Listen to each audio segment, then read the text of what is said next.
Tahukah kamu, pada abad ke-18, Jepang mulai berkembang dengan pesat. Mereka membuat banyak pabrik dan memanfaatkan sumber daya alam seperti emas dan kadmium. Banyak orang bekerja di pabrik dan kota-kota pun menjadi semakin maju. Inilah awal mula Jepang menjadi negara yang maju seperti sekarang. Wah, abad ke-18? Itu berarti sekitar 250 tahun yang lalu ya? Iya, kalau Indonesia baru sekarang mulai banyak pabrik dan penambangan ya. Jepang jadi makin maju karena banyak pabrik dan pekerjaan. Tapi sayangnya, lingkungan jadi kotor dan banyak orang yang terkena dampaknya. Wah, mereka itu kenapa ya? Iya ya, tubuh mereka terlihat kecil dan membungkuk. Ada juga yang patah kaki tangannya.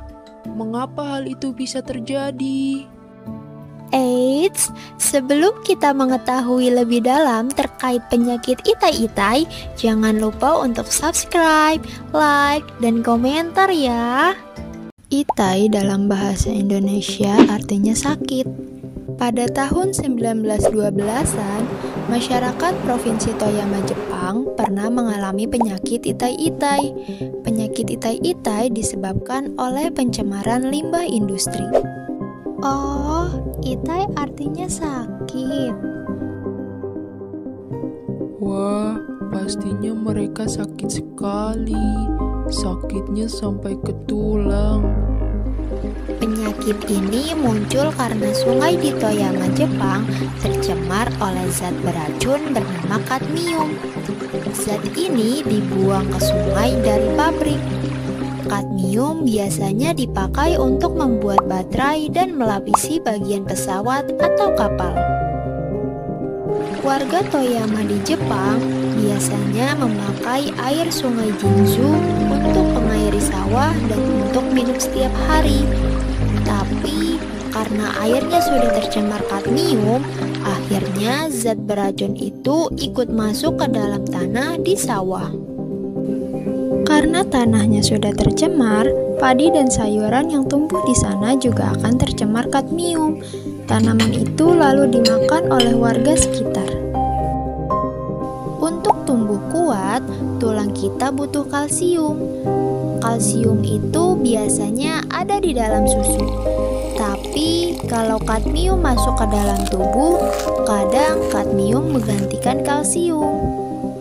Masalahnya, tulang yang terbentuk dari kadmium tidak sekuat tulang dari kalsium.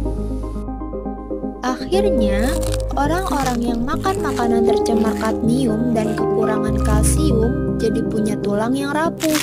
Tulang mereka mudah patah, bahkan saat batuk atau bersin bisa terasa sangat sakit. Karena tulangnya rusak parah, ada yang sampai tidak bisa bergerak. Sayangnya, sekitar 132 orang meninggal karena penyakit ini. Perusahaan Mitsui yang tanpa sengaja mencemari sungai dengan kadmium akhirnya bertanggung jawab. Mereka membersihkan tanah yang tercemar dengan cara menggantinya dengan tanah baru.